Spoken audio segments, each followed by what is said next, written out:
முதல்வர் அவர்களே, உங்களை நான் கேட்டுக்கிறது, அண்ணன் ஸ்டாலின் அவர்கள் பல தீர்மானங்களை நிறைவேற்றி இருக்கிறார்கள்.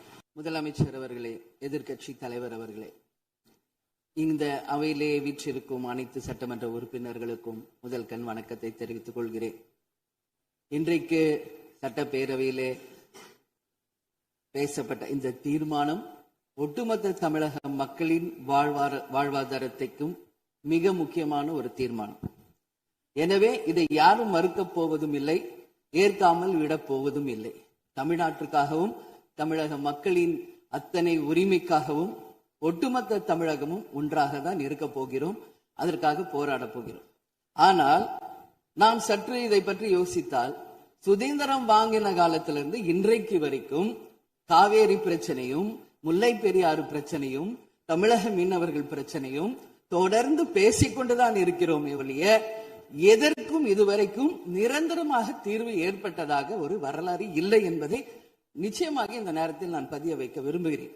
இதற்கு எந்த குறிப்புகளோ படிக்க வேண்டிய அவசியம் இல்லை. இது உணர்வு, நம் மனதிலே ஆழமாக இருக்கும் நம் உணர்வை பதிய வைக்க வேண்டிய இடம் இந்த சட்டமன்றம். இந்த சட்டமன்றமே தமிழக மக்களுக்கானது. தமிழக மக்களின் வரி பணத்தில் நடத்தப்படுவதுதான் இந்த சட்டமன்ற இந்த கூட்டங்கள் எல்லாம். அப்படி இருக்கையில் தமிழக மக்களின் உரிமையை நாம் ஒவ்வொரு முறையும் நம்மை சுற்றி இருக்கின்ற மாநிலங்களிடம் போய் கேரளா, கர்நாடகா, ஆந்திரா, இன்னொரு பக்கம் மீனவர்களுக்காக ஸ்ரீலங்கா என்று தொடர்ந்து கேட்டுக்கொண்டுதான் இருக்கிறேமே ஒழிய தன்னிறைவு பெற்ற ஒரு மாநிலமாக தமிழ்நாடு என்றைக்கு வரப்போகிறது என்பதை தான் நான் இந்த நேரத்தில் சிந்திக்கிறேன். ஏன்னா நம்மை சுற்றி இருக்கின்ற நமது தலைவர்கள் எல்லாருமே இந்த பிரச்சனைக்காக, அம்மையார் புரட்சி தலைவி ஜெயலலிதா அவர்கள் காவேரிக்காக உண்ணாவிரதம் இருந்தாங்க, முதலமைச்சராக இருந்து. கலைஞர் அவர்கள் இதற்காக பல போராட்டங்கள் நடத்தினார். அண்ணன் ஸ்டாலின் அவர்கள் பல தீர்மானங்களை நிறைவேற்றி இருக்கிறார்கள்.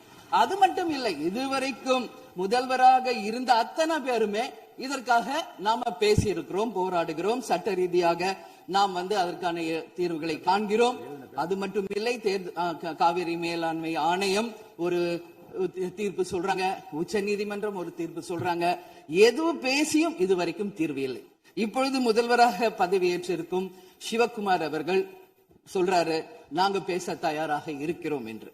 நமது முதல்வரும் சிவகுமார் அவர்களும், நான் என்ன சொல்றேன், இது எல்லாரும் மக்களுடைய, இப்போ இந்த அவை இது முக்கியமான சட்டமன்றம். இங்க வந்தவனு எல்லாருக்கும் என்ன கொடுக்கறாங்க? தண்ணி தான் கொடுக்கறாங்க. அப்போ ஒவ்வொரு மனிதருக்கும் தண்ணி தான் முக்கியம். இன்னைக்கு காவேரி தாயின் தான் நம்ம சொல்றோம். ஒரு தாயின் ஒரு குழந்தைக்கும் எப்படி தாய்ப்பால் இன்றியமையாதோ அது பாருங்க, அத்தனை பேரும், அது விவசாயிகளாக இருக்கட்டும், குடிமக்களாக இருக்கட்டும், இங்கு மிக முக்கியமானது குடிதண்ணீர். நீரின்றி அமையாது இவ்வுலகு. அதனால முதல்வர் அவர்களே, உங்களை நான் கேட்டுக்கிறது, எப்படி மின் மிகை மாநிலமாக தமிழகத்தை உருவாக்கணுமோ அது மாதிரி மின் மிகை நீர் மேலாண்மையை நாம் நிச்சயம் உருவாக்க வேண்டும் என்று கேட்டுக்கொள்கிறேன். மழை நமக்கு ஒரு கொடை, கடவுள் கொடுத்தது.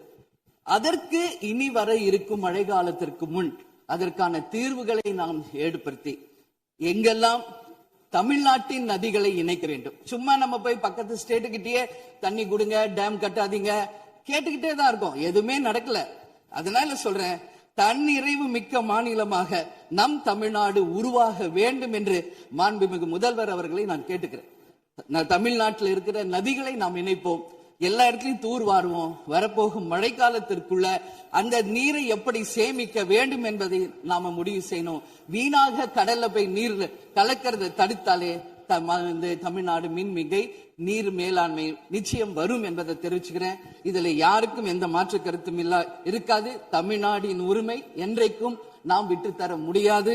முன்னொரு காலம் புரட்சி கலைஞர் கேப்டன் எதிர்கட்சி தலைவராக இருந்தபோது தமிழகத்தின் பிரச்சனைக்காக அனைத்து கட்சியும் ஒன்று திரட்டி டெல்லிக்கு சென்று பிரதமரை சந்தித்து தமிழக மக்கள் சார்பாக கோரிக்கை வைத்தார். அதுபோல் தேவைப்பட்டால் அனைத்து கட்சியையும் நீங்கள் ஒன்றாக அழைத்து சென்று தமிழக மக்களின் உரிமையை நிலையாக உறுதியாக நீங்கள் நிலைநாட்ட வேண்டும் என்பதை நான் கேட்டுக்கொள்கிறேன். எனவே தேசிய முற்போக்கு திராவிட கழகம் என்றைக்கும் தமிழ்நாட்டின் உரிமைக்காகவும் தமிழக மக்களின் உரிமைக்காகவும் உறுதியாக மேகதாதுவில் அணை கட்டக்கூடாது என்பதிலும் எந்த மாற்று கருத்தும் இல்லை. தீர்மானத்தை வரவேற்கிறேன் என்று கூறி அமர்கிறேன். நன்றி, வணக்கம்.